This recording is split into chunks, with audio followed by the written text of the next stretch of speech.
into the live stream. McCready and Siskey, powered by Rain Total Body Fuel. I'm Neal. That's Tyler. We're already off the chain before we even get started today. Thank God those mics were. It wasn't hot, were they? No. McCready and Siskey was brought to you by the Biden administration. No, that wouldn't be it No, that at would- all. It would would just be Canceled 2 weeks later. yeah. We'd just be headed elsewhere. They'd be like, I thought he had a couple years left. Yeah, No, turns let's out. see what had happened was. All right, we'll get rolling here in a minute. Happy Monday to you. Happy April. I haven't even done my monthly tweet where I say this is April, but it's not March anymore. Won't be March again for another 48 weeks or so. This is March. You do that every month, huh? I've done it for How long? more than a year. I forget now. I used to do it like it was almost like stay up and do it. Now I forget. Yeah.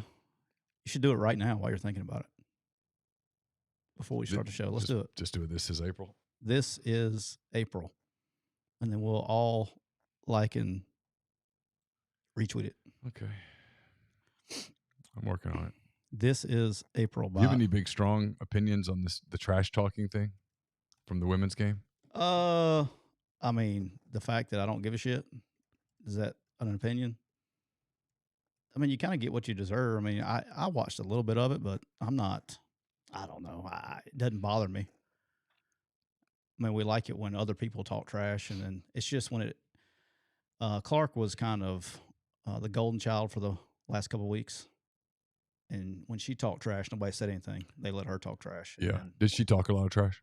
well, remember the South Carolina game, the guard was out there wide open, and she's like, Oh, yeah. doing that kind of stuff. Yeah, And, I do remember that. But like, whatever.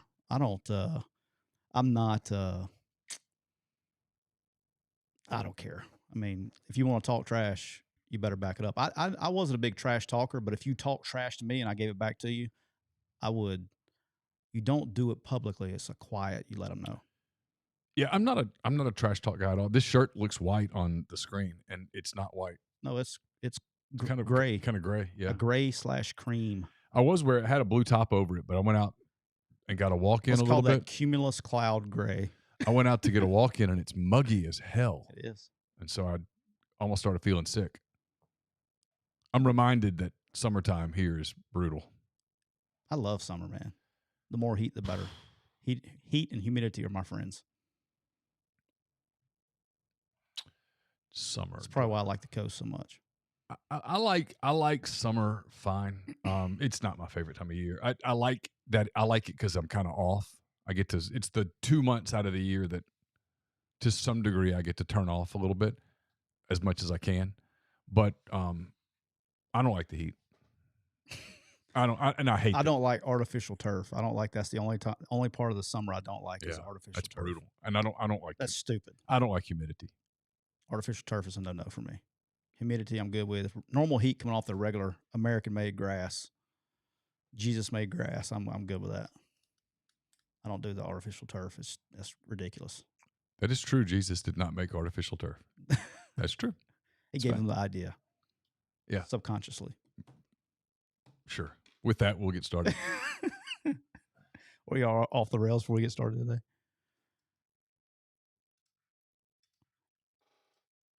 Welcome into another edition of McCready and Siskey, powered by Rain Total Body Fuel. Wow, that was top 5 right there. I'm Neal McCready. That's Tyler Siskey here on the show. It's Monday, April the 3rd. Hope you had a good weekend. Better than the Oxford Orioles, apparently. We'll talk about that in a minute. Hope you had a good weekend. It's the final day of the college basketball season. LSU is the women's national champion. Either San Diego State or almost certainly UConn will be the men's national champion after tonight in a game that doesn't start until 8:20? 8:20. Get you some of that, cuz. Will you be awake? No. What time do you go to bed? On weekdays, if I'm disciplined, Mhm. I get in the bed around 9:45. Try to be asleep by 10. Really? Mm-hmm. Laura sets an alarm for either 6 or before 6, and I like to try to. And I'm not a great sleeper, so I'm going to wake up periodically throughout the night So if I want to get 7 hours of sleep, I need to be asleep by 10. Damn. What time do you go to sleep? Shit. Midnight, 1 o'clock. Really? Yeah. What time do you get up? I set the alarm because I take the kids to school at 8. So I usually get up about 6:30, 6:40. If I don't get up, before that. But I have to sleep with a TV on. My wife cannot sleep with a TV on. So I do the old AirPod thing. Or if she The goes, light doesn't keep you up? yeah, Oh, Dude. yeah. No, I like it dark. light, noise, nothing. When I'm asleep, I'm going to sleep. Now, it takes me a long time to go to sleep. It takes me a long time to wake up. But once I am asleep, I mean, I'm out. Really? Yeah, I don't wake no, up by noises and stuff. I wake up repeatedly at night and have a difficult time often going back to sleep. If you just put me in a dark room, no chance going to sleep. I'll just sit there for no telling how long. I need something to take my mind off things because my mind just races. Well, that's me. I wake up and my mind starts running. That's why I need something like a TV program. And I Like don't tax money, tax season. I wake up and I'm thinking, okay, how much is it going to be? What's it going to be? It's going to be this. I'm doing math. Doing math, huh? In my sleep. Yeah, I don't know. All right, so let's crank this thing up, man, because I know you got to go get your car done today, huh? Well, I'm picking up your truck. But I think your truck's out there. Corey's delivering a vehicle. One of my girls. You got a new one? No. Oh. Campbell, not that anyone cares. I do. That's why I asked. Campbell's vehicle had a list of things that needed to be done to it, and then when they got it in there, they discovered that had a water pump issue that needed to get fixed or else. And so we got it fixed. Campbell's been driving Caroline's car because Caroline can't drive because of her shoulder. Yeah. I broke the rules. I just drove one-handed. I told her she couldn't. And so we didn't leave a car up there so that she could, because otherwise I'd fear. But if she did it and there was an accident, liability. Insurance would probably not like that. I just didn't want to take a chance. Yeah. So. All right. So, I had, only reason I'm talking about this is I found myself, this should be like a weekly segment we do every time we come back from the ballpark. Before you do it, let me tell you that we're brought to you by Rain Total Body Fuel. 300 milligrams of natural caffeine, BCAAs, electrolytes, and zero sugar. It's got what you need to push the limits and achieve your goals. Check them out on Instagram at Rain Body Fuel to learn more. I've always got it memorized. I love me some Rain. I've got the rolling with cherry limeade today. It's one of my favorites. I'm going back on finally found one, so I was excited about that. All right. Oh, okay, guys. I saw Earl Campbell was trending on Twitter, and I was like, oh, God, but it's just his birthday. Happy birthday, Earl. God, I loved Earl Campbell as a kid. He's I loved the Orioles, the Oilers as a kid. I had an uncle. My Uncle George lived in Houston. And Uncle Jorge. And in the middle of all the Love You Blue stuff, he was friends with Bud Adams, the former owner. Yeah. And so Dan Pastorini and Earl Campbell. And I was like 9, 10 years old. That's before my time, but I don't know who they are.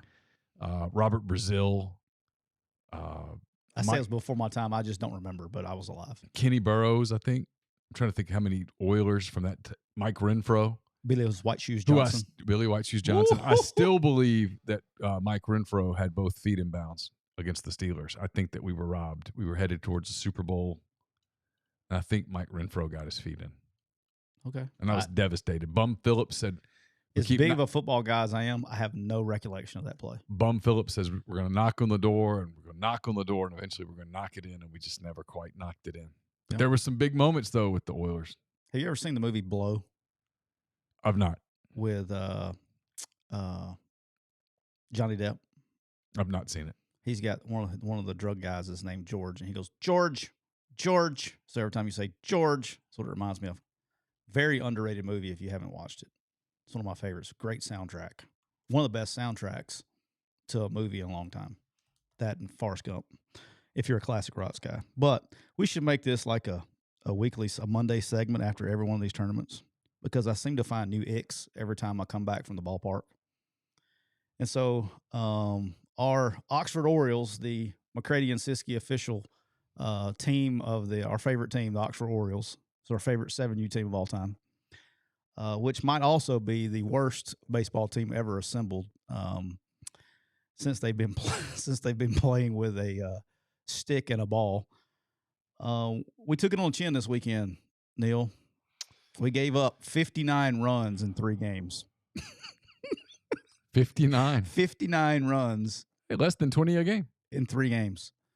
Yeah, got a little bit, but gave up 22 on the first game on Friday night, gave up 23 the second game Friday night, then gave up like 14 or 15. You got better. In the last game. This is what happens. Your coach was hanging out on the internet, playing on a YouTube He's probably stream. on here.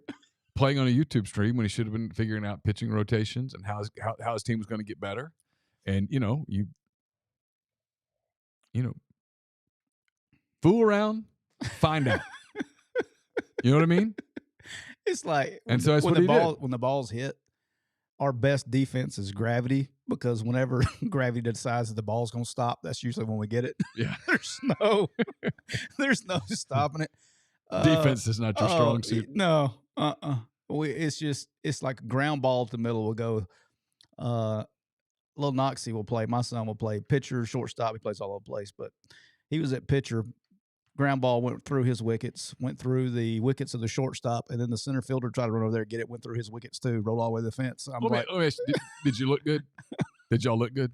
Let me tell you something. The uniforms, we may have the best uniforms in 7U, okay? We rolled out with the orange tops, gray bottoms. Oh, yeah. For Friday night. What hat? It's the same traditional old Orioles hat with a white, black, and orange bill. Okay, cool. Major League hat. Yeah. And then Sunday rolled out the all whites. Super clean. That's nice. Super clean. That's nice. I mean, we look good now. That's nice. We look good. Had the script Orioles across the front. Absolutely. Oh, yeah. Absolutely. Good.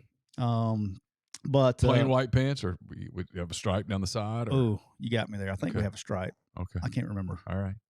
I can't remember. So you look good. Look good. But they took some on chin. But I got 2 new icks. Here are my 2 new icks. And if this is you, I apologize in advance, but it is the ick of mine. So we go to the tournament, which, by the way, entry fees this week were $10 a day. So we dropped 100 bills from the Siskey family this weekend. Okay. But $10 per day. Is every team now, these kids have walk-up songs.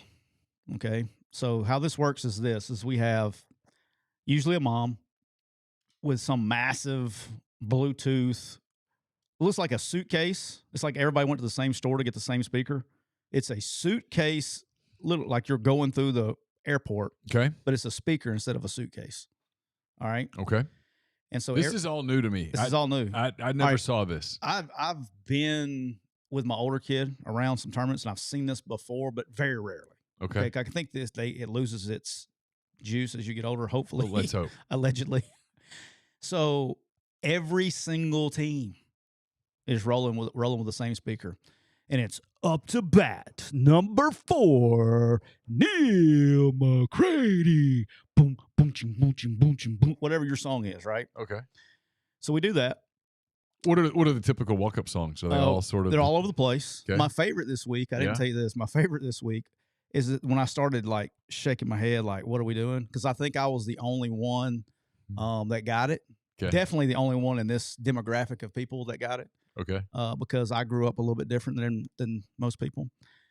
Is they were playing, some kid gets up and he has Chicken Head. It's a rap song, Chicken Head. Well, what he doesn't realize is that song is about a crack whore. Okay, it's a rap song about a crack whore. Right. That's what it's about. Well, how do you know that he didn't? It might be his thing. No, but the mom's playing it, right? Maybe like maybe his nickname's Chicken Head or Chicken or something. Like, cool, but like, yeah, we're 7 years old and we're pumping songs about crack whores. You know what I mean? Like, what are we doing? So I was cracking up laughing. All right, my wife has no idea what I'm like. She doesn't get it. Nobody got it. But I was just dying laughing. And so anyway, that happened, and then in between innings, you got 4 ballparks right there together, right? And everybody wants to play DJ. And so they pull out their favorite 2000s Jock Jam from on their phone, and we got Who Let the Dogs Out to whatever your favorite jam back in the late 90s and 2000s were, and it's just like a DJ off. So yeah, that was ick one, and we just gotta like let's bring it down just a little bit, and then the last thing is this would be a good one for the stream too. But what age do we stop gaslighting our kids? When you say that, you mean telling them that they're the future center fielder for the Yeah, real Orioles? like I'm out there watching my kid, man, and he has 14 errors, goes 0 for 9, 9 strikeouts. His best hit, may go on like 2 inches past the like the little line they have, make a fair ball, and then you're like, man, you played great, man, that was awesome. I mean, you're gonna be the best baseball player ever. Like, at what point do we stop gaslighting our kids? I don't think you should ever do that to your kids. I mean, if we want to have like our parenting moment of the day, I only had one boy. Obviously, with girls, my oldest Campbell was not into sports. She played some basketball, and then probably sprained a finger and was like, "That's that," which is fine.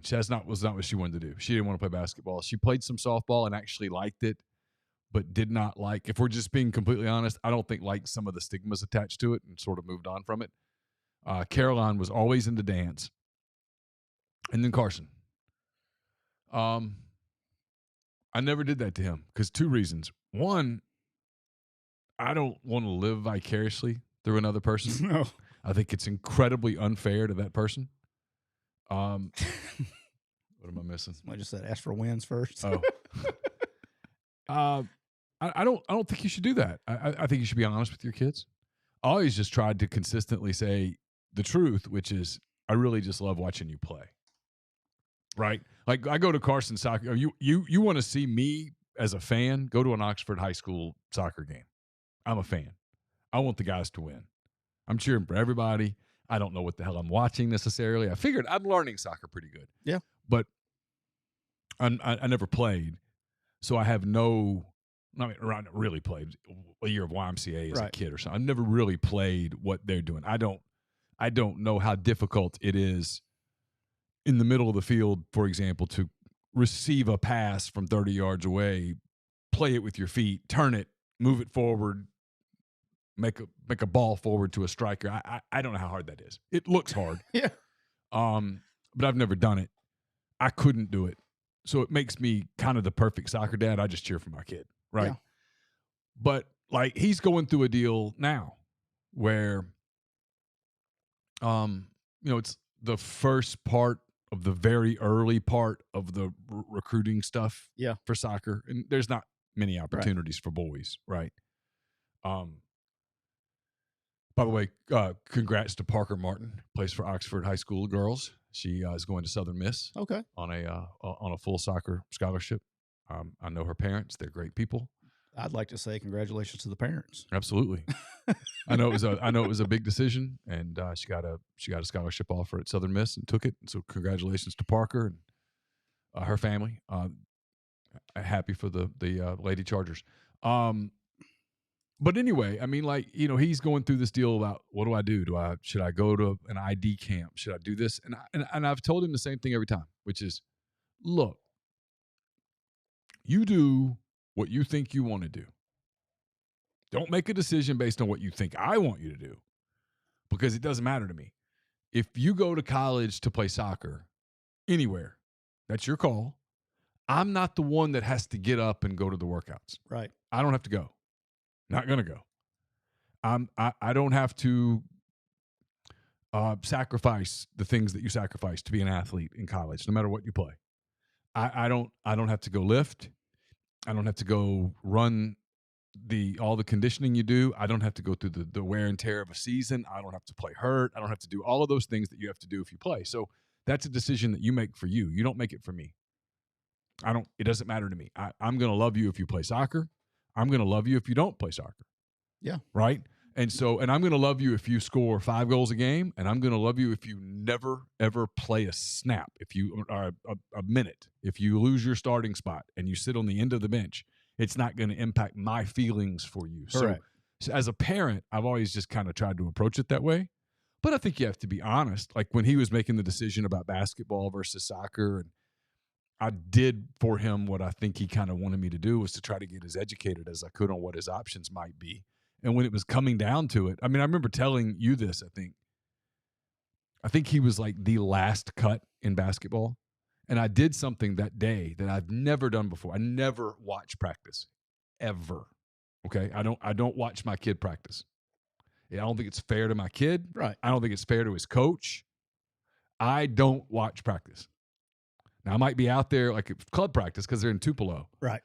You Lot- have a choice. A lot of times, I don't. If I have nothing to do, I go over to the field next to their field that has a big track around it, and I walk the track for an hour and a half. But I don't watch practice, so I don't know. But that night, I watched practice, and I remember thinking to myself, "Oh boy, I hope I haven't pushed him into something," because this whole basketball thing was, he tried out on a whim for an AAU team. He was like, "I think I'm going to go try out for AAU," and I was like, "Cool, go have fun," because playing basketball's fun for him. He loves it, loves the game. It's fun. Go goof around, shoot. And he goes, "I'm going to try out for this AAU team," and I went, "Okay." I was on the road somewhere, and he goes, "I'm not going to make it. Some of my buddies are out there. I'm just going to go play basketball for the day." Right. I went, "Cool, have fun, man. Be good." Well, a week later, he finds out that he made the team. Congratulations. And I said, "How?" Like that. He goes, "I don't know." And I said, "Did you have a good tryout?" He went, "I don't know. I just played." And I found out that he made some shots and he's left-handed, did some things. And he's like, "What do I do?" And I was like, "Well, I mean, I guess play." And so he did, right? He started playing and he got into it, and all that stuff. And then so he tries out for the high school team. And I knew that he wasn't, I was like, if for you, and I did remember telling him this, I'm like, "Look, if you make a high school team as a freshman, you're not good enough to ever probably play before your junior year. You won't start till your senior, if ever." Right. And so I watched him practice soccer that night, and I was like, "Damn, he's good."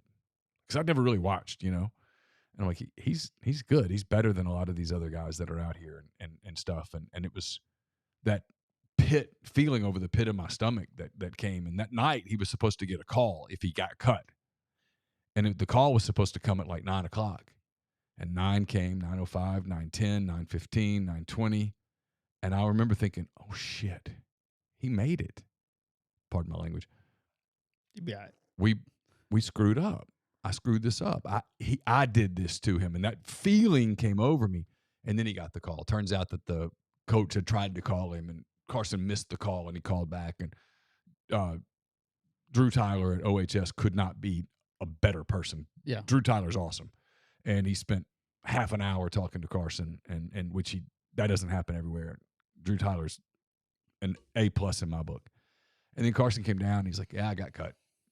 "Is it you okay?" And he goes, "Yeah, I'm good. I think it's probably for the best." And I was thinking to myself, it probably is, but it was like that deal. But I remember thinking at that moment, don't ever be the one that pushes your kid into something. It's not fair to your kid. Yeah, that's hard. So obviously my expertise is in football, and I was the same way. So Brock's going to play, football, keep playing. So he's going to play receiver. Well, I do know a receivers coach that's, knows a couple things. Yep. But I made him come to me. I did not put him through every, you know what I'm saying? Sure. That was hard to do. Very hard to do, especially after you go watch them play as 7th and 8th grade, watch them play at 9th grade, because you can help. Like it really frustrates. It's very hard to watch. As a coach, it's very difficult to watch. They have to want the help. Very difficult to watch. And because you know how to help. And so we actually went Saturday. Was it Saturday? Yeah, we went Saturday, and he got his first hour and 30 minutes of endo at receiver with Daddy.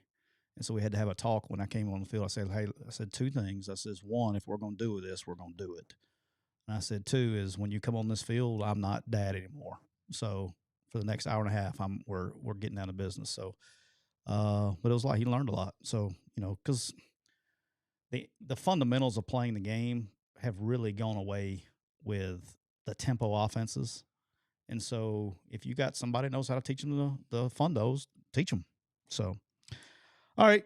Tonight we got, let's shift gears a little bit. Tonight we have the championship game of the Final Four NCAA March Madness. We got the UConn Huskies, who I may or may not have a significant amount of money on it, plus 1,800. So I am going, UConn, I need you one more time, baby. One more time. I got them at plus 1,800. I had them, Texas, and Alabama to start the tournament. I think you're good. I mean, I've been debating, though. Do I hedge my bet tonight? no. Or just let it ride? Let it ride.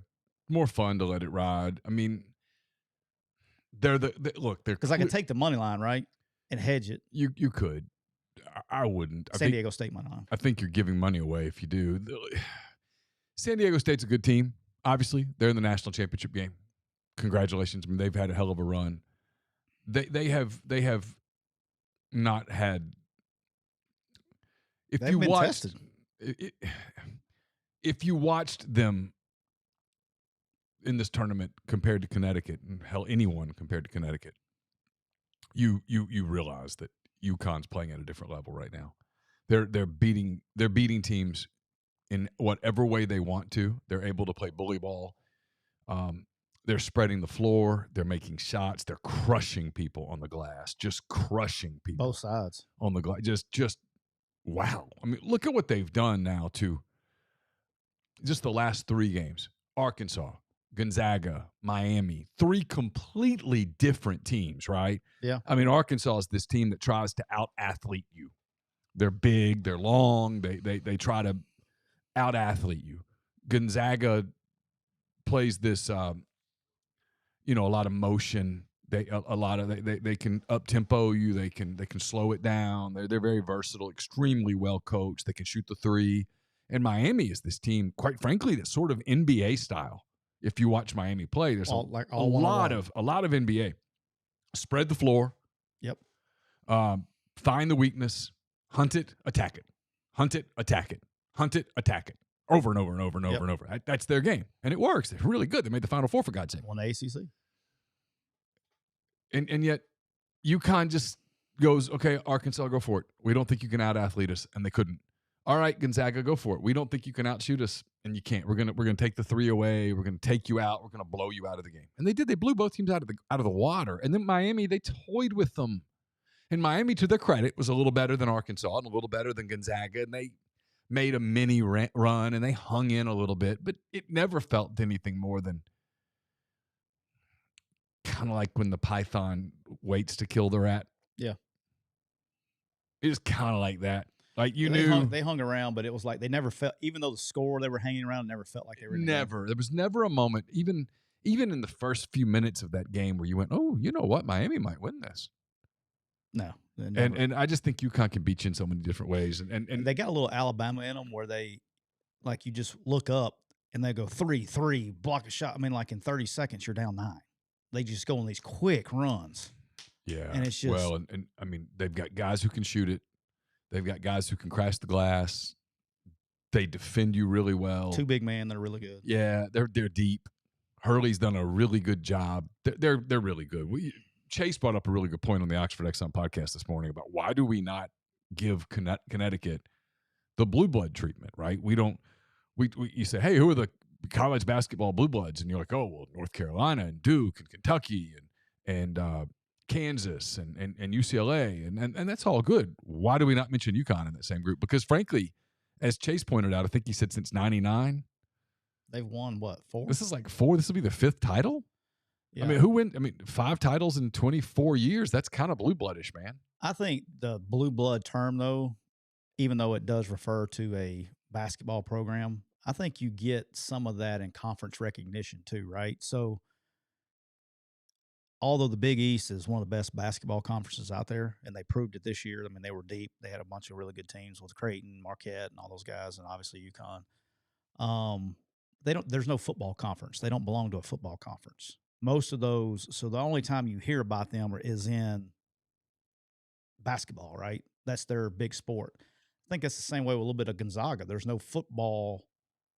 Does that make sense? Like Kentucky, you hear about Big Blue Nation all year long because of football, basketball, baseball. The only thing I can think UCLA, of, same thing. yeah, I think it's a recruiting thing. I think because Connecticut doesn't necessarily recruit that collection of one and done elite 5-star guys to the level that Duke does or Kentucky does or whatever. Maybe Kansas, certainly. Maybe it's that. But look, the one thing you've seen in the men's game, certainly, is because of the portal,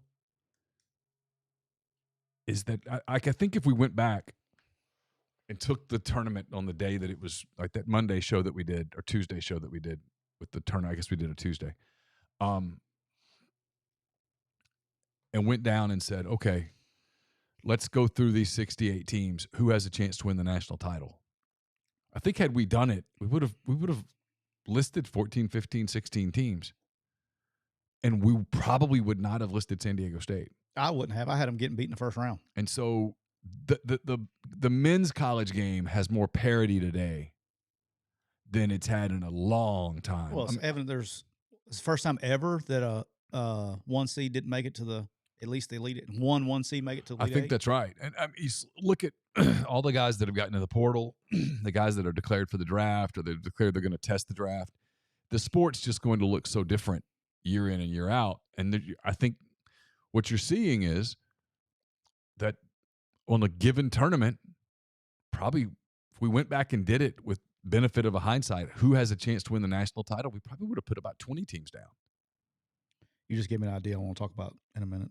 It's the one thing we talked about, not to be repetitive between shows because I don't want to spend any time on this at all, but it's what I think is making the women's game a little bit more attractive all of a sudden to the mainstream people is that they have some storylines that carry over year to year.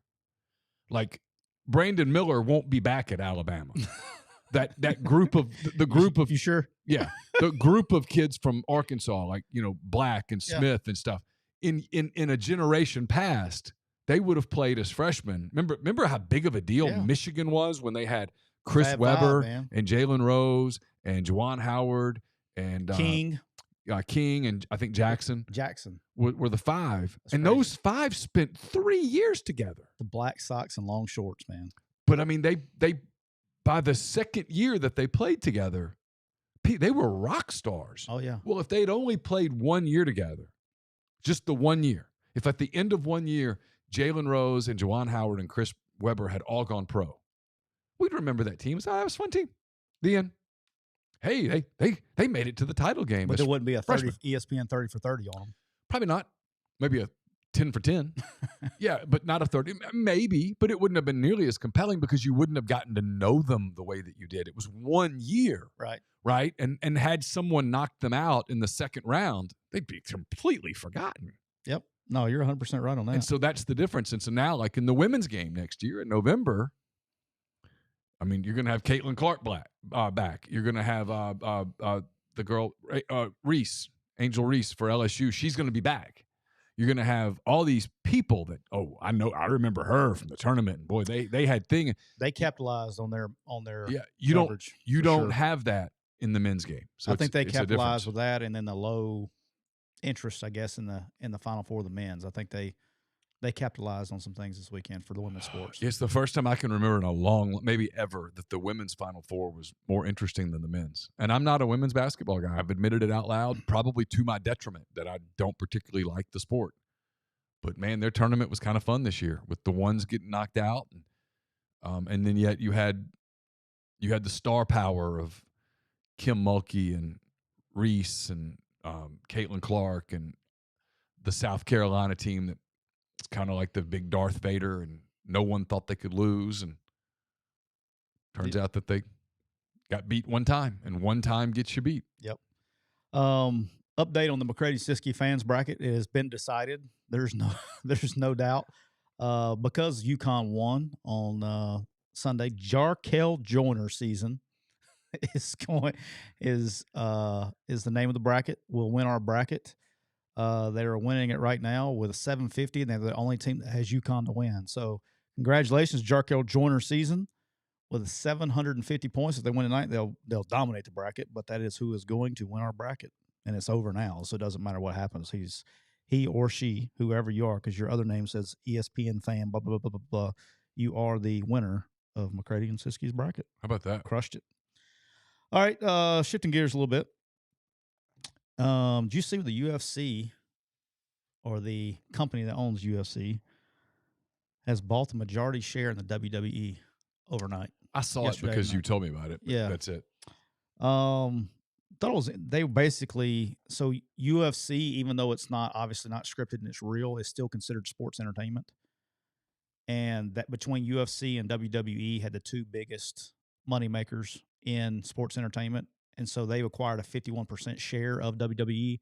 I want to say it's Endeavor. What's the name of that company? I'll look it up. But anyway, um, they bought 50 because Vince McMahon, who owns WWE, has been looking for buyers. He sold 51% of his company. Company was valued at I think 9.3 billion, so he's getting half of that, basically 51% of that. And at the end of the day, it came down to two things I thought was kind of interesting. He came back in play, and he kind of stepped away for a little while. He had some allegations, and he stepped away. He came back when he realized, kind of took it away from his kids, and so basically, it's been a family business. And he's still gonna have 49%, but his daughter Stephanie McMahon stepped down when he came back. His son came back last night, tried to do a last little second match in WrestleMania last night. They had their big event. Tore his quad. It was a bad deal. Oh, Shane. Yeah, tore his quad. It's a bad deal. But anyway, just think it's very unique that you're going to have UFC, which is not, it makes no sense, right? From the outside looking in, like, okay, UFC is a totally different brand than WWE. WWE is basically theater, you know? And but when you look at it, it came down to two things. McMahon didn't trust his kids running the business from here on out, and got the value while he could. And look, he's getting older. He's getting $4.5 billion. I mean, he bought it for $1 million in 1982. Unbelievable. Get you some of that. I mean, that's a good investment. That's a businessman. So, Connor said The Rock versus John Jones 2026. Yeah, but like, and then, but UFC is valued at 12 point something billion. UFC had their biggest year last year, had over 1.2 or something billion in revenue last year. So I will be interested to see how that works. But at the end of the day, this is about a company making money, right? Well, look at there, WWE's TV contract is coming up. So they're going, with their relationship with ESPN and things like that, I think they're going to try to make their money on the TV rights. So that's about, I think, what it comes down to at the end of the day. All right. We talked about it a little bit. Somebody asked me a question on your board about it last week, and I'd already read it. It happened right after in Mike Gundy's post-practice press conference. Did you see this about his idea of how to fix the portal and all that jazz and NIL and they asked him about it. A very long post-practice interview, 39 minutes, I think. 29 minutes post-practice interview. And long interview, and I actually watched it because I always like, when I read something now, I have to go back and watch it because I want to know context and things like that. He was asked about, the conversation came in about the portal, and he admitted, he goes, I've been wrong before. He thought the portal would fix itself. He thinks it's gotten worse. And so this goes into a whole thing with roster management and things we've talked about on here to nauseum. But his idea was to have contracts basically for high school athletes to where they can sign a 1, 2, 3, 4, or 5-year deal, I guess, that kind of locks them in both sides. Okay. And on one hand, first of all, I really like Mike Gundy. I don't know what everybody else's feelings are on the guy because he's outside the box, but he will also, instead of you have so many coaches that are problem identifiers and are not problem solvers. Sure. And like, I'm okay if you want to bitch and talk about things, but have an idea. Okay. Because ideas, especially with people of his stature, get people talking, the right people talking. But his idea was to have contracts for players to lock them in on both sides. And he said, okay, so at the end of the year, I know I got 19 guys coming up for a contract or whatever, and it would help manage the roster, just like to do in the NFL. The problem is now is you have unlimited free agency, and so you don't know the number that you have to go replace, which makes roster management a nightmare. And that's the number one problem with coaches right now is roster management. That's it. Sure. And so I had a few thoughts on this. I'll get your idea. First of all, I think it's a great idea, But here's the problem: is once you put them under contract, now they're employees. Yeah, which is what we're trying to stay away from. Which is at this point, game stopper. Correct. Because they're not students; they're employees. Students aren't employees; they're students.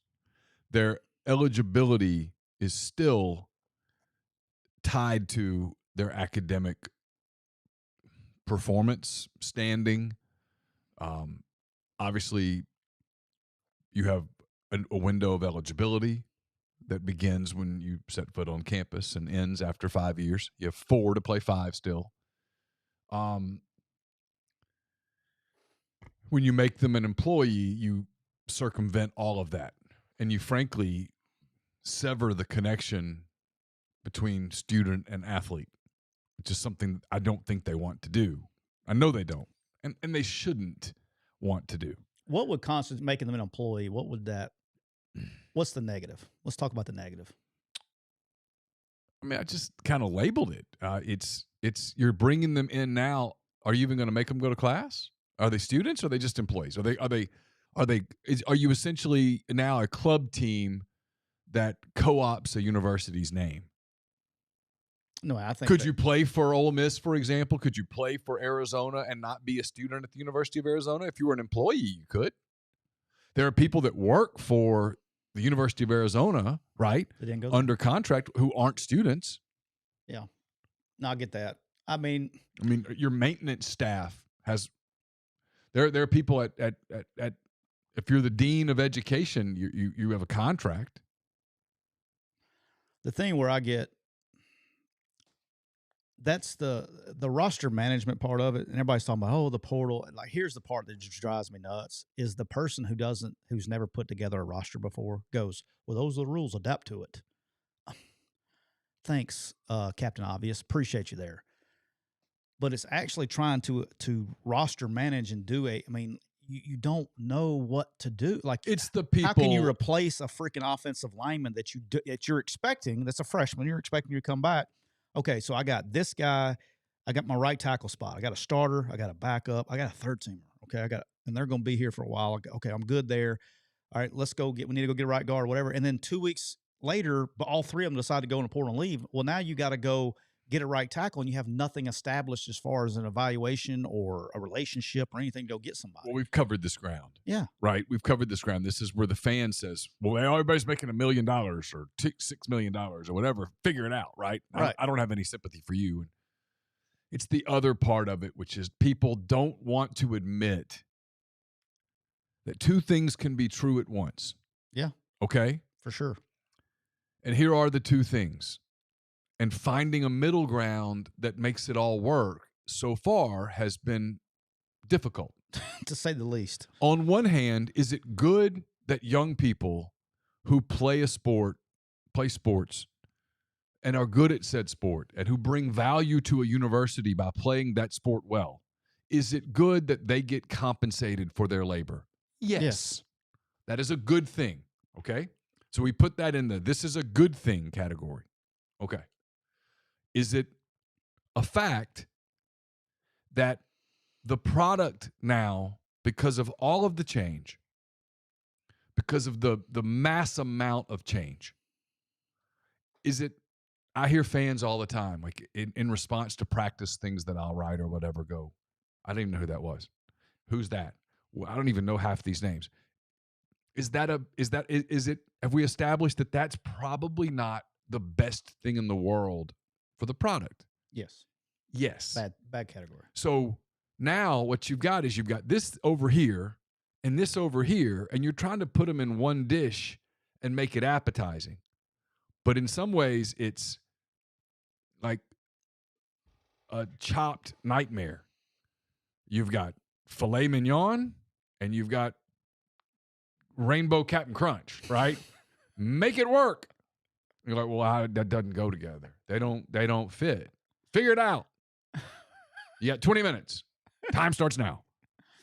And so it's difficult. You're on the chef show. What's my man, the Gordon Ramsay's chef It's show? Alton Brown, yeah. 20 minutes on the clock, and the time starts now. It's difficult two things can be true at once. Is it good that the people are getting compensated? Of course it is. Is it problematic that we put all of this change in with no real regulation and there's no flow to it? And yeah, it is. It's problematic. It's a problem. And I don't know that there's a fix to it. And so you get a guy like Mike Gundy, who, like you said, is not just a problem identifier, but he wants to be a problem solver. He's been doing this for a long time. He's pretty good at it. He's not afraid to express some opinion. He's got personality, and he starts coming up with ideas. And people go, well, that won't work, and that won't work, and that won't work. And you're like, you're right, which just shows you, I think, to the point that you're about to get to, when we talk about this with Lane Kiffin. If you ask Lane questions about the minutia of his roster, his answers are sort of like, well, we're just going to do the best we can. If you ask Lane about big picture stuff, you get some pretty thoughtful answers. Yeah. And you get this from a guy like Gundy, and probably a lot of coaches out there that they have a lot of thoughts on this. Yet there's been nobody or no group, no entity that's been able to come forth and go, okay, hey, we've got to sort of fix the way we're doing this because it's just for the betterment of the game. And let's do it in a way that doesn't limit opportunities from the young people that are playing the sport, but at the same time sort of make this thing where it's a little bit more manageable. That's where it is right now. But if you make them employees, I don't think they can be an employee and still be a student. So I feel like that. There's that meme out there that has the two Spider-Man that are pointing at each other like this right here. Mm-hmm. That's how I feel, because we got NCAA going to Capitol Hill, all right, and they're trying to get stuff figured out. We got, states doing their own things, and you got a bunch of different people trying to make up rules, but there's not one person. In the NFL, we have a commissioner. All right, the NCAA, we have a president of the NCAA. Until somebody steps up that has absolute power and says, hey, thank you, thank you, thank you. This is what we are going to do. And it blankets everybody. We're just going to keep going in circles and circles and circles. And I feel like I'm in the twilight zone, and we just go around and around like, no shit, it's a problem. Oh, really? Shocker. But we just keep going in the same circles over. I mean, I just feel like it's like Groundhog Day, man. And I'm sitting here and I'm like, what are we doing? And we're trying to, like, this is not hard, but somebody has to go, and probably at the NCAA, and probably and say, hey, these are the federal government or whatever needs to supersede the states and say, these are, NIL guidelines for all the states. Okay. And then when it comes to NCAA, these are the rules. These are eligibility rules. These are transfer rules. And this is what it is. And this goes back all the way back. And if you want to trace everything back to the one and done rule, right? The NCAA could have stopped this from the jump. All they had to do is say, hey, we do have pay for play. It's called the NFL. Don't limit you. And if you don't want to limit people how much they can earn, let them go play in the NFL at 19 years old. They'll earn. They're not ready. But the NFL doesn't want that, and so the NFL is kicking back. But it's just, golly, man, it's just so frustrating that you got everybody, you got individual states that aren't waiting. Like I saw the other day where Ross was on the stand in Texas with their government trying to get Texas on the same rules as everybody else because it's put them in a disadvantage in NIL, right? So every state is different. They have to have unique rules where everybody has to have the same exact rules when it comes to, and when I say rules, I'm talking about NIL rules. Can coaches be involved? Yes or no? Can the high school player get it? When are they allowed to get their NIL money? When they sign, when they're a high school kid, when they're 18, what's the rule? Okay. Every state needs to be on the same rule. And that's the only way that's going to get done is federal. Okay. I know a lot of times we don't like federal involvement, but that's the only way it's going to get done because some states are going to do their own things, right? With that, and then the NCAA has to come in and say, I'm telling you, the feds don't want to get involved on this. They don't. I know what the NCAA thinks. The NCAA desperately wants them to, but they don't want to because to do it, you have to put limits on it, and they don't want to have to run for office after they limited people's compensation packages. But I'm saying they don't even have to do that. Just put everybody on the same. Hell, make it unlimited, right? I don't care. Just make sure all 50 states are on the same rules. All right, let me throw one at you that Okay. that I know we got a lot of stuff to get to, and if we don't get to some of this stuff until Thursday, we just don't. It's fine. We're good. Shannon Terry tweets Again. This was his baby. Earlier in the week or late last weekend, whenever the damn 31st was. Contrary to popular opinion, he says, collectives-driven roster value NIL dollars. Collective-driven roster value NIL dollars creates a competitive balance in Power 5 football. More schools are operating in the $4 to $7 million roster value range and managing sensible GM models, general manager models, I guess. It is spreading elite talent from 3 to 4 schools to more than 15 plus and counting. You buy that? To an extent. What he's basically saying is this, is like in the old days, like 5 years ago, the teams, NIL's been around a long time. Sure. Okay? We just didn't call it that. Some teams are participating in the NIL game that were not participating in the black market game. Yes. So thus you have, Captain Obvious. Thank you. Well, and the number of schools that played the black market game at numbers around 7 million were really small. Well, none of them. Yeah. None of them. Yeah. Literally, none of them played that game. I mean, as much as you want to say anybody you can think of, nobody played in those leagues. A championship roster did not cost $7 million. About 3. And 10 years, 5, 6 years. And now I don't know that $7 million even buys you a championship roster. Correct. Now that's the problem, right? Now the good thing is NIL is around, so you have a lot of teams that are playing in the same game now. But the bad part about that is exactly what you just said. Is the team that's spending $3 million to win a championship? Man, they may not want to get 6 games out of that. It's going to take somewhere in the vicinity of probably 15. Here's the thing, and we do this. We've done this so many times, and I feel like we're just talking in circles. And Me too. And yet, people I think like the conversation. It's not even NIL. I wish we'd stop calling it pay for PFP. It's salary. Yeah. Like I was told about a player on a roster who allegedly didn't perform well a year ago and took a haircut. Okay, so and yet, if I were to press the issue on that player, what NIL service did he provide? Nothing really. What NIL service is he providing now? Not really nothing. And their answer is, well, I mean, he can tweet. Okay. Does that really have how many college athletes truly have social media value? Very few. I mean, very few.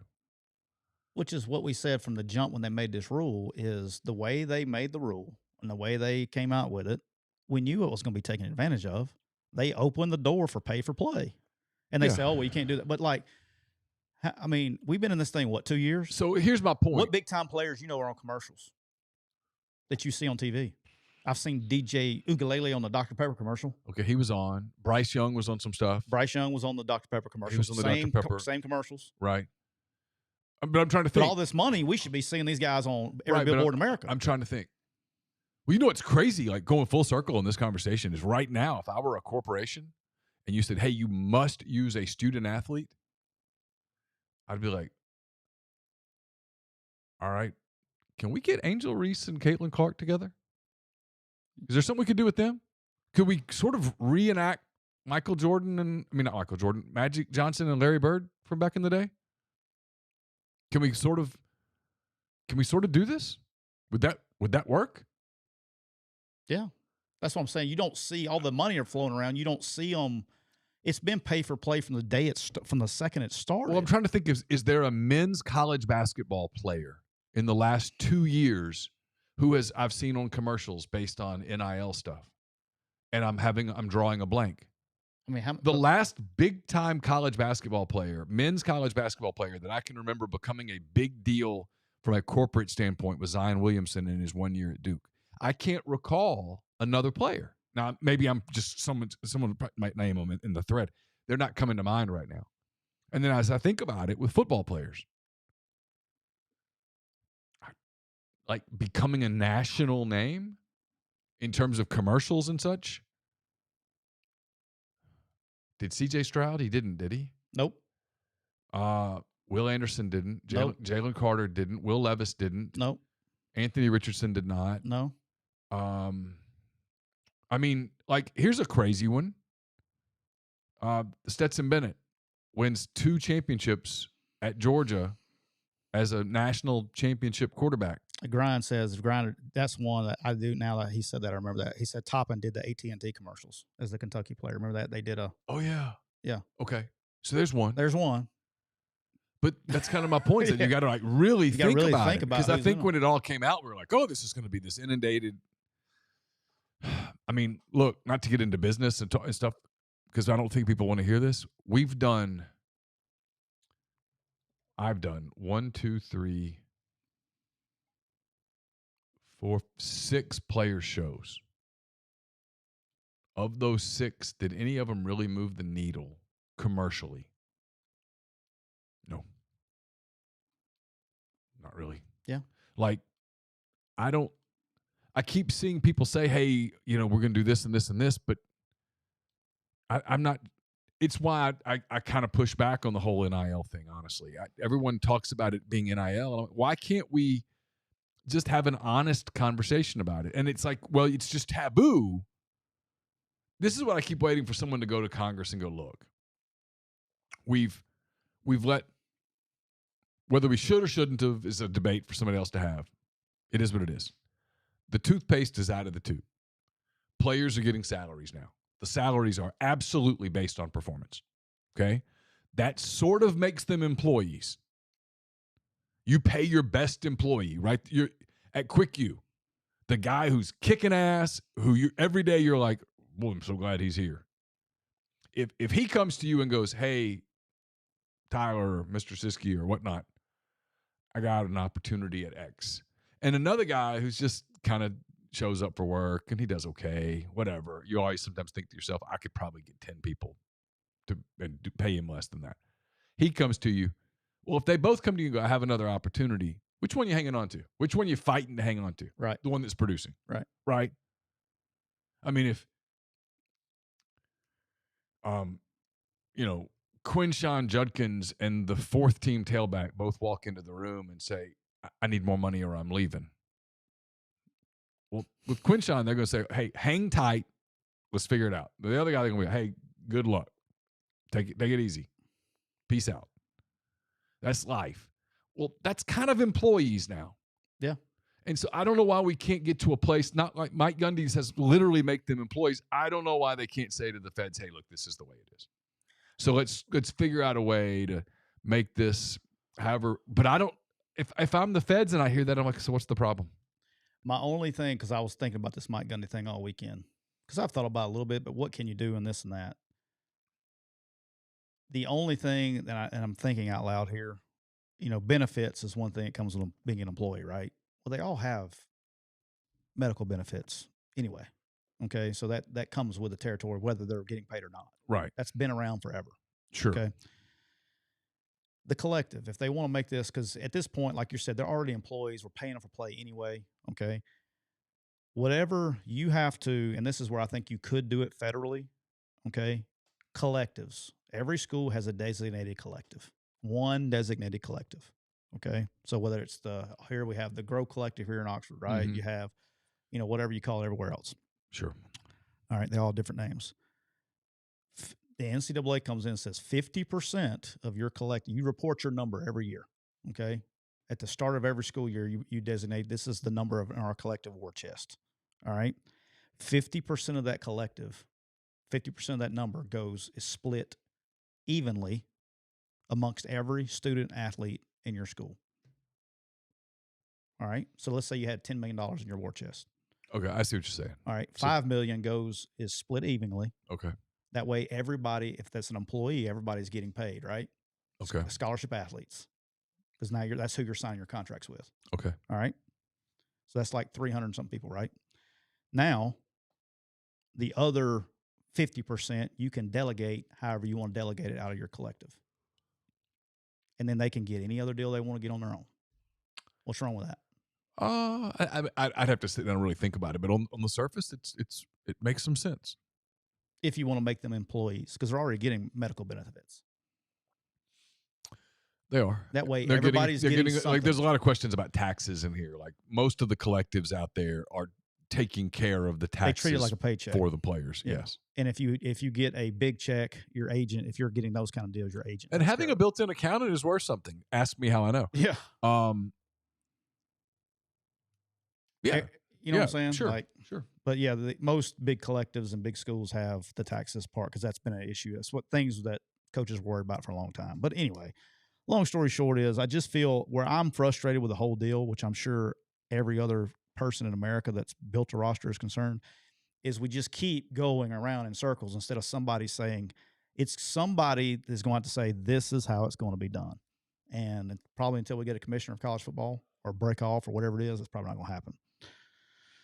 All right, we'll skip some of the stuff, obviously, until next week because we're going to wrap this thing up. I want to talk a little bit about my favorite time. This is my favorite week of the year, okay? And I know you're excited too. The first full week of Major League Baseball season? Nope. Yeah, that's part of it, for sure. I love that. We got the Major League Baseball started. We got basketball game tonight, which is usually a little bit better, but it's really good for me. I'm excited about tonight. But more importantly, we got the Masters this weekend. A tradition unlike any other. Dude, there's something about that music that CBS plays that dude, it just puts me in a good mood. Really? Like I don't. My good friend Matt Luke sent me a tweet this morning or a picture of my man Tiger walking down. Just put something about that puts me in a good mood. I don't know what it is. I wish I liked it the way all you guys do. I really do. I'm jealous of the fact that you have this event that you all like. I'm looking forward to the Masters more than probably the World Series. Like the Masters is probably my, besides the Super Bowl, besides maybe the college football playoff, probably the third favorite event that I watch. I mean, I will say this. I have told my son you should play golf. Yes, they should. I have start early. I have realized that it is a failure of mine as a father that we don't go play. Okay. I don't play enough with my kids. I'm too old to learn how to play. It's over. I don't have the. I never had a lesson though. Yeah, just go out there and swing hard. I don't have time. Just go swing hard. I don't have the time to go play golf. I've never had the time. When I did have the time early in my life, I didn't have the money. When I had the money, I didn't have the time. It's funny how that works out. And so now, I mean, I didn't. People, and listen, I've learned something. God, I could already hear the hate mail. Nothing pisses people off more than telling golfers that you didn't play because you just didn't have time. Because I think they hear from that, oh, so you're saying that I waste. No, you did your thing. That's cool. I didn't have time. And you think about that. So here's in my 30s, I worked 2 jobs. I had a radio show every afternoon, 3 to 6. So your afternoons are gone? There's only so much sunlight. I'm a sports writer. I work weekends, right? Yeah. And I just never had it in me when I did have some time to go, hey, babe, I'm going to go play a round of golf, which is 4 hours. I'm going to go. If you're lucky. I'm going to go take 4 hours and I'm going to go do something for me. I never was able to get to that place where I could do that. And so I'm 53 now. I'm not going to start now. It would be so expensive today to go buy a set of clubs and the 8,000 balls that I would lose getting started. You can buy cheap balls. And then where do you play? Like in Oxford, you have 2 choices. You can play the university course, yeah, or you can join the club. And I'm not a club person. Well, I don't have to be a club person. I don't want to have to like play with a group of people. I don't. Is it the socializing aspect that bothers you? I mean, I'm not good with that. The thought of walking up and down and having to talk Ole Miss sports for 4 hours with a group of people is like. If I can do it, you can do it. But I don't want to do it. You're better at that than I am. You're a far more social person than I am. I'm Some would beg to differ. But I think you would agree. I'm immensely more private than you are. Like I literally was being serious last week when I said, you know what would be fun is if I drove to Michigan by myself and drove back. I would love it. Like that would, for me, that would be so peaceful and relaxing. For a lot of people, that would be like really depressing and lonely. And for me, it would be, I'd be fine. I've gone, literally, Ole Miss had their NCAA thing, right? Yeah. And so I was in Covington, Kentucky for a couple of days, 3 days, whatever it was. And then they were playing that Saturday in Berkeley. Yeah. And so in the middle of that week, I've heard stories about that week. yeah, in the middle of that week, I went to Chicago by myself and went to some Cubs. Who'd they play? The Mets. Yeah, it was the Mets. You got me though. And it was awesome. I loved it. I had the best time. I mean, I sat in a bar by myself, went to the game, worked out, all that stuff. I'm just different. So my point is, for me, golf has just never been something that worked out. And so I don't keep up with professional golf. You know what they say, golf and sex are the only two things you can be really bad at and enjoy. Never thought about it that way, but it's true. I guess it makes sense. Because you always hit one shot during your round that brings you back. You'll hit. Well, that is true. I've played, depending on what your handicap is. I've played 4 rounds of golf in my life. And in all 4 of those rounds, I have hit one shot where I'm like, God, that was good. Did you see that? You know? Yeah. Now I've hit countless where I couldn't find the ball, and it was like, no matter how long I lay off, no matter how long, if I don't, I'm going to be in the 80s. Okay, when I start off, usually in the higher 80s, between 85 and 88. I'll work it down to around 80. Over 18 holes? Yeah. Oh, shit. Yeah. But like, I mean, my best round was like a 140 something. Really? Yeah. Come on. No, totally seriously. Golf is. I could take you on the range for 5 minutes and I could get you down to at least 100. No way. No, you couldn't. You really couldn't. You're wrong. If you want to score in golf, let me tell you what I would do. Mm-hmm. I would say, get off the driving range. Here's a putter and a wedge. And all you got to do is work your short game. That's the fastest way to drop your strokes, which in my case is why when I start, because I don't practice. I don't even like going to the range before I play. I hate it. Like, I'm going to go, now you let me take. Now, see, here's where we're different. When I was getting ready to go to that stuff and I had access to the club because I was getting ready to do the charity thing. Yeah. That week where I would go and hit on the range with a big bucket of balls by myself, I wore headphones, the whole deal. It was absolutely peaceful. Yeah. I loved that. I want to take 2 off the first. That's my range, is let me take 2 off the first tee box so I can get more, so my spine will stay intact, because I will take a hack at it from time to time. Yeah. But anyway, I'll work it down as the year goes on. If I play a lot, if I don't play a lot, I'm going to stay there. But I will work it down from there to where normally when I'm like playing, between a 78 and 81 is usually what I shoot. Oh, but it's all depending on You're borderline professional. No. Now, don't take me out here if you take me to the university course, I can go low every once in a while on the university course here because it's wide ass open. It's all with me. Once I get my short game in, I play a little bit, and I got my short game down, my putting, and because I use one club. I have a 60 degree that I hit between 110 and 10. Okay, so once I get my feels down, because I think it's un-American to hit anything other than driver on a tee box.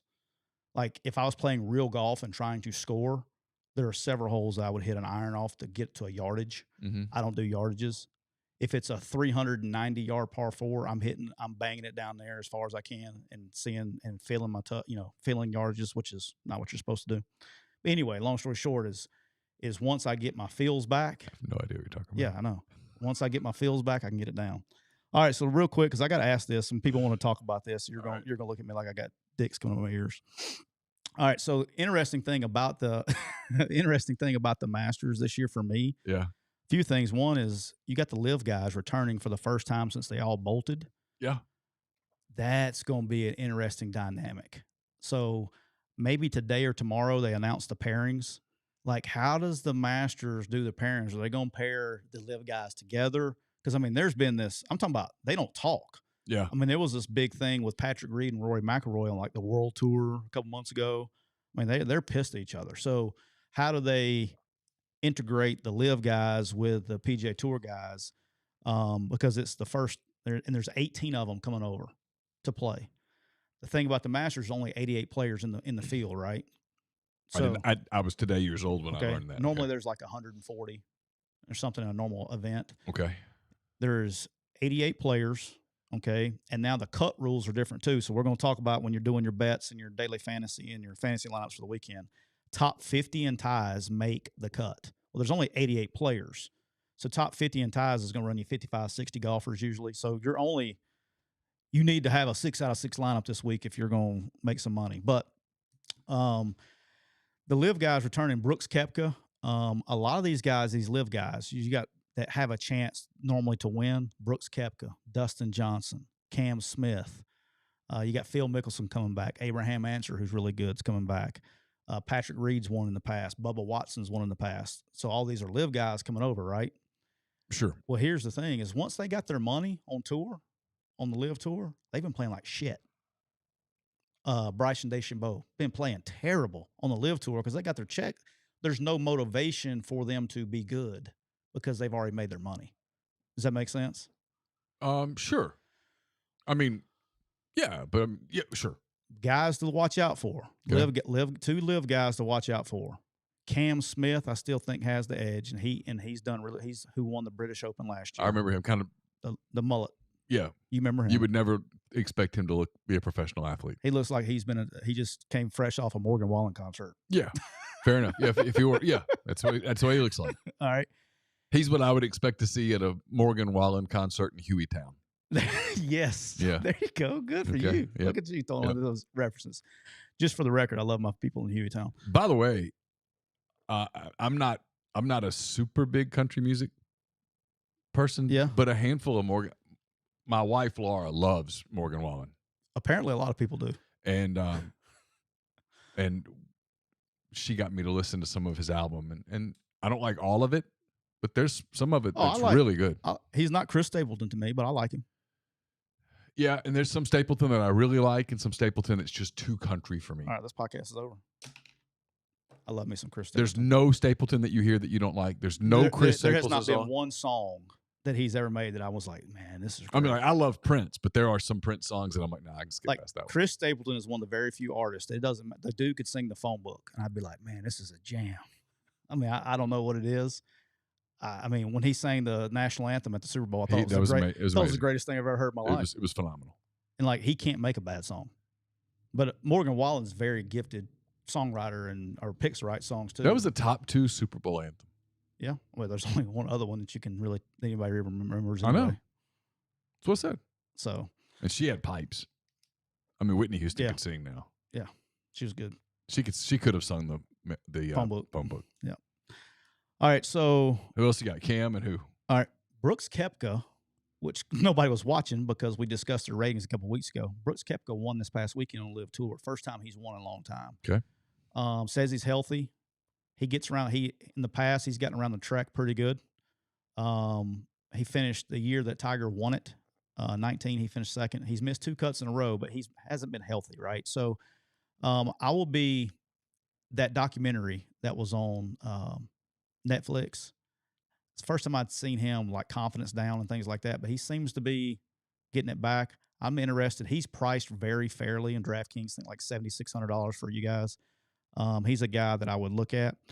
But here's a list things that you got to watch out for fantasy this weekend is the weather. Okay, so they play on bent grass greens and lightning fast. That means the fastest of fast greens. Okay, course history does matter here. All right, and the reason that it matters is I've known some people that I have not ever played at Augusta National, but a lot of people I know have, and you have to have caddies. And every one of them tells me a story without talking to each other. And they go, yeah, I have this caddy, and he'll say, hey, aim it over here. And they're like, no, I'm supposed to be putting on this side. And the ball will, it's so different. It's not your typical course. So people that understand how the course works and the breaks and the greens do well, that's why Tiger always plays well here. Last year he came in here that was his first tournament after he broke his leg or whatever, right? I mean, he made the cut, made the weekend, finished 44th or whatever. He seems to be going back to his people were talking about is it an omen. He showed up yesterday, and instead of playing, he did the exact same thing he did when he won in 19, which was he grabbed his wedges and his putter and basically walked and just played short game, ran all the holes. He knows how to get around there. I'm playing Tiger. Usually not a smart DFS play because he doesn't do well. I have a feeling, man. I think Tiger, you can get a plus 175 bet on him to place top 20. I think he makes a run this weekend. I see Tiger being in contention on Sunday. Contention. Contention. His name will be on the leaderboard. All right. Um, That would make me watch it. That might be the only thing that makes me watch it. oh, Isn't that crazy? But if Tiger's within 4, I'm watching. Oh, he's going to be within 4. If he's not, I'm probably not. Here's the thing that you got to watch out for this week that I'm interested in. It's going to, I think, change some things in the course. Is it's going to rain? There's going to be a lot of rain this weekend. And when you put rain on the course, it's going to soften those greens. And so it's going to take some of the – they're going to be able to hold a little bit. Some normal golfers will be able to hold it a little bit more. So I have 4 win bets in. I got a bet on Jason Day, and I got these in my lineup already. I'll tell you the other 2 are. My DFS, my single entry lineup, I have Jason Day. I got also a win bet on him at plus 2,200. He's 3rd in all of my models that I did. Models this week, strokes gained approach, par 4 scoring around the green, and putting on bent grass greens. I know that's exciting for you. But I got Jason Day at plus 2,200. Xander Schauffele, also at plus 2,200. This is a Xander course. He's played well here in the past. I think he'll do well. And then my non-putting Hawaiian that cannot ever putt, but for some reason he always seems to do well on this surface, Tony Finau. I think Tony is going to do well. And then my sleeper, my value play, get it on it now, Sungjae M. You're today years old when you probably heard his name. Sungjae M, 3,500. I have him, also have Corey Connors and Tiger Woods in my lineup. You had IM plus 3,500, and I was thinking individual medley. It's like, what is that? How does that work in golf? Yeah, Sungjae is he plays every week, it feels like, but he gets around here pretty good. I'm excited to see I'm excited to watch it, man. I think when you add all these live guys in there, I think you're going to see I think it's the one thing that's positive about live golf happening is they've gone away, and then instead of everybody thinking, oh, PGA Tour is just going to be watered down, you've had emerging other stars, right?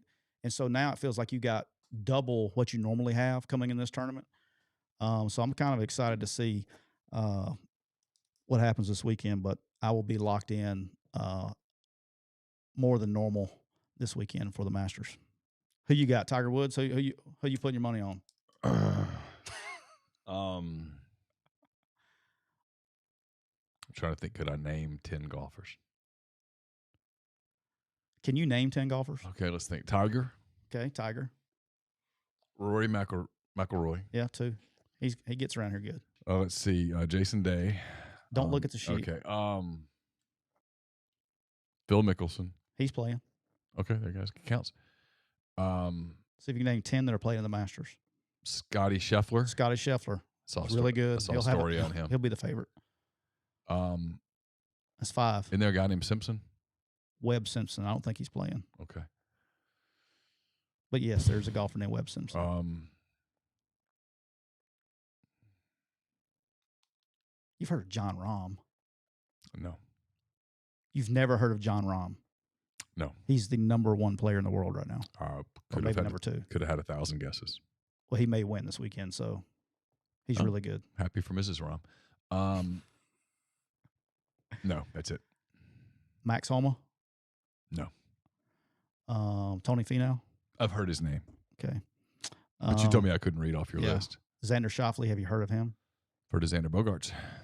Xander Bogaerts, okay. Mm-hmm. Have you heard of Dustin Johnson? Yes. He's married to Gretzky's daughter. That's correct. Mm-hmm. Have you heard of Bryson DeChambeau? Kind of fat guy. No. Okay. No.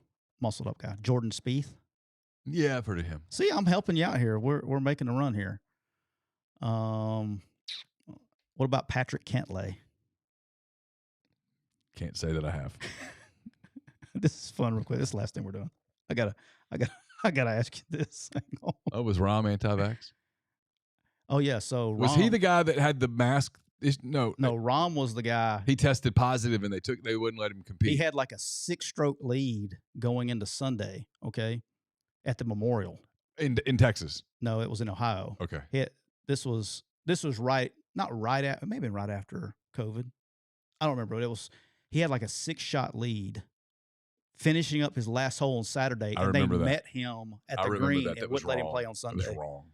That was a $3.5 million get off my lawn moment right there. How about that? Did he survive the virus? I think he's okay. I don't think he's had any. Did he live any long COVID or anything?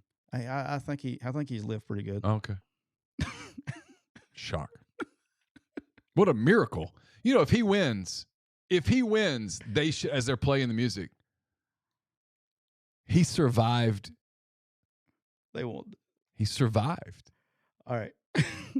I can't believe you haven't heard of him. All right. I'm probably cheering for him now.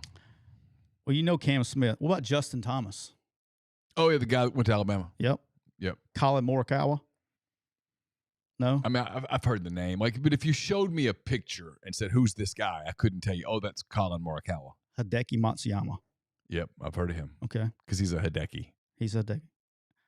What about Shane Lowry? No. Justin Rose? Yeah, I've heard his name. You're okay. You know Brooks Koepka. I couldn't identify Brooks Koepka. Patrick Reed. Isn't he kind of short, dude? He's a short, bigger guy. I might be able to identify him. He's a dick. His last name's Richard. I'm just kidding. All right, that's all I got. That's it. No, I mean, I totally mean this when I say it. I almost get kind of jealous this time of year because people are super into it, and it's like something I never got into, and so I don't keep up with it. And I feel like as a sports person, I feel like a failure, but I just don't. Where I feel like I've failed, like we're taking our conversation full tilt, is like the day will come, and when it does, I'll be like, dude, I told you. And he'll have to admit that I did. When Carson gets invited, like, to go play golf with a girl's dad or a business thing or whatever, and he's like, I don't play, he's going to blame me. And I'm going to be like, I deserve the blame, but I did try. The ball doesn't move, man. You just sit there and knock the piss out of it. I got him some lessons, and he took them, but he just never, I think because I don't play. Like, I've heard him describe himself as, I'm a lot like my dad, and I'm like, don't say that. Don't do that to me, because that's not good. I would. Like, when people go, he reminds me so much of Laura, I'm like, oh, thank God. Thank goodness. And then they're like, but he's really competitive like you were. And I'm like, yeah, I see that. That's not, like, he got a yellow card Saturday. Let's go. Yeah. And tell him I'm proud of him. And I watched it unfold, and I went, on one hand, I'm kind of like, I've seen that before. Kind of live that. And on the other hand, I'm like, oh, man, that's not good, you know? That's not good. You don't want to be like me. Don't do it. Go. It's okay. That's why when later that day he goes, hey, I'm gonna meet with a bunch of my friends. We're gonna go play pickleball and stuff. I'm like, oh, thank God. Good. You do that. Don't hide in your room by yourself. Hey, last thing. Speaking of pickleball, I know you didn't see this, but I was waiting on AJ, and the Battlehawks played Saturday on ESPN or something. So I'm waiting on, or Sunday. So I was waiting on the game to come on. Like, it's coming on like 1 or 2 or whatever it was. Mm-hmm. And they had the national world champion pickleball on ESPN before it. Yeah. And so that's like a hot sport, man. Hot sport, man. I'm not a pickleball guy. I've never played either. But Rich Rod, Matt Luke, all those guys are in it. So they get to the Carson and his buddies play all the time. Like, it's apparently like the high school kids, they play tons of it. They love it. Yeah. It's just not for your boy. So they get to the game, whatever, and the offensive coordinator for the Arlington team, he is a different bird, you know. And how they do the shots of the press box and calling stuff. On his call sheet, he had a envelope, a folder, manila folder. And so he held his call sheet up like this into the camera, and it said, I am the real world pickleball champion. Like, he knew, like, that's pretty smart. Like, he knew what was coming on. He had to know what was coming on. That's great. And he, handwrote with a pen or whatever. That's great. And like, he held it up the whole game. He held it up in front of the That's camera. Great. That's funny. And so good for him. Yeah, that was kind of fun. Hey, we've been brought to you by Walk On Sports Bistro. Don't forget, they put everything they've got into making bringing you game day. If you're watching the Masters, be a great place to watch. Taste of Louisiana. They got the made from scratch Louisiana cuisine, po' boys, gumbo, voodoo shrimp, fan favorites like juicy burgers and fresh salads, 70 plus TVs, 40 plus ice cold beers on tap. Check them out in Oxford or Ridgeland today.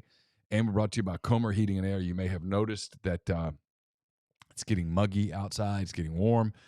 If you haven't gotten your AC checked out, now's a good time to do that.